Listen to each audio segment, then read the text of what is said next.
So thank you very much, BrokenBlade. I'm Benji from Esports. It's quite unfortunate that you guys can't win the game today. So what went wrong today, you think?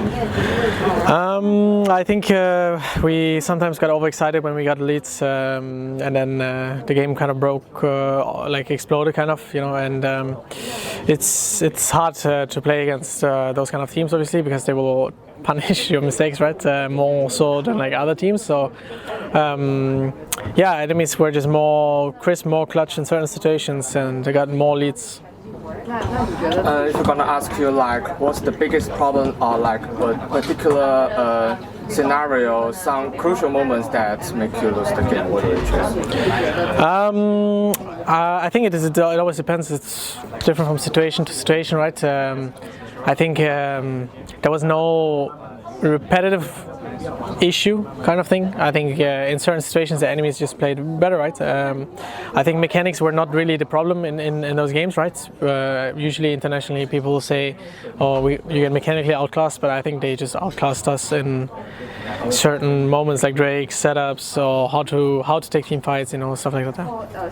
Like Madlands coach Mac mentioned before, like maybe the biggest problem for Western team compared to Eastern team is the team fight. So do you agree with him? So, or is there any other factor that created a gap?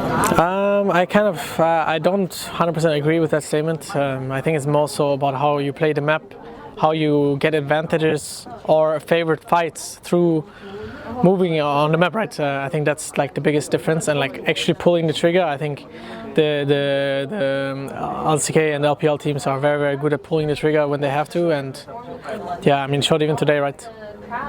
Speaking of and also about the matchup, so you play against the Bing, and he's one of the most aggressive top laners. So how's it like playing against him?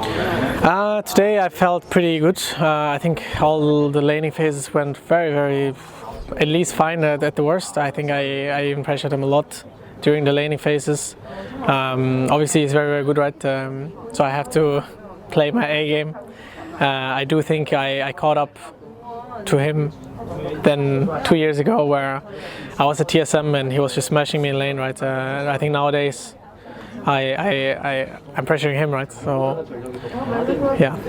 And you have been also one of the few top laners that's still playing the carry top, maybe some not a lot tank top, because we see many tank tops. We see Zeus, for example, playing lots of silent games. So do you think there's still room for like carry top, like Casio, like maybe Jace for this meta? I mean, I think it's usually what teams prefer to do, right? Right now it's Jinx Aphelios meta, and whoever gets ahead kind of just wins the game most of the time. So tanks just make your hyper carry harder, right? Because you're a frontline for them. So that's why people are going for that. I think I'm just very good at playing the carry, so I like to do that, you know. I do think there's room to play tanks as well. I mean, I played Cassandra today, right? And we won the game. So yeah, I think it's just preference. Also, personally, in a previous interview, that Bing said he's the best top laner in MSI. So, like, how do you rate his performance today? I mean, to be fair, I think he's good. I think he's not the best. I think the best is Zeus, probably.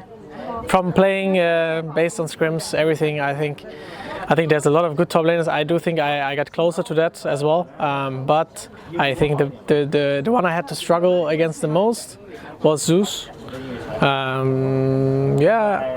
Yeah, I think Zeus is probably. Okay, and so like you played Genji previously, so like what do you think is the biggest difference or some difference between playing Genji and BLG? Genji is a very slow team, but they take sorry, they take good decisions and slow decisions. You know, they play slowly, but good.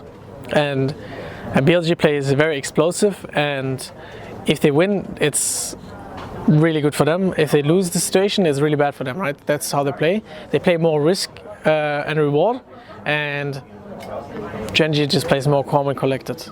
Okay, so let's talk a little bit about the game. So how do you guys manage to make a huge comeback at game 2? We managed to make a huge comeback because Alk is a very aggressive player. He's jumping in a lot. And we're like, okay guys, I have flash up on Cassandra. He's probably gonna dash in, let's punish. And then he did. We got Nash. Usually when you die around Nash timer, I think you can get around like 3 to 6k gold, depending on the bounties, if mid tower is up and stuff. And yeah, he overstepped really hard. And yeah, he's the type of player who will step up a lot and just waits until he gets punished, right? He did get punished in one game, the other games he didn't. And also in game 3 you put out Darius, so why Darius? Why Darius? I think it's just good, right? And I think people shy away a lot from non-meta stuff. And if you look at me, this tournament I played Yasuo top, Cassiopeia top, Darius top. And it's not like I'm doing good, right? And I think meta is like fine. I think meta is like a really easy getaway to like just play the champ, right? I also think I shouldn't just be playing random stuff, right, off meta. But like the Cassandra, for example. But I think those champs have its value, and I think I can really take a lot out of it. Maybe more so than other players. Maybe that's why they don't play off meta. And I think the Darius pick was also very strong. I unfortunately I really messed up in the last fight where I stopwatched, and that felt really bad, obviously. So. Yeah. And this is also the question I have to ask. Do you think that things could be different if you didn't misclick the stopwatch? That if you didn't misclick the stopwatch and you play like front-to-back team fight, could you still win the fight? Yeah, I mean, I think the stopwatch wasn't the only thing that went wrong in that fight, right? I think we were kind of mispositioned, but definitely I think if I have the stopwatch up, I can probably kill 2 to 3 people at least. So I mean, I take full responsibility on the last fight. I even said my bad, guys, after we lost the game, right? Because I do think that was a very crucial moment. Could have been avoided, obviously, by also just grouping up. But yeah, I think I should never be in this position to fail a stopwatch, or misclick a stopwatch. It's definitely my bad. And despite being eliminated, do you think that G2 is still like play lots of games at MSI, and the gaps between LEC and MSI is still really tight? So do you think that affects your performance, the tight schedule?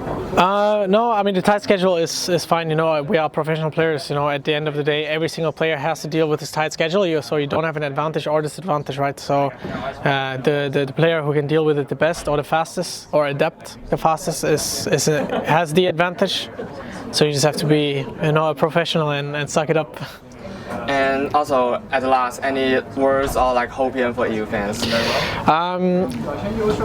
It's really sad, obviously, that we lose.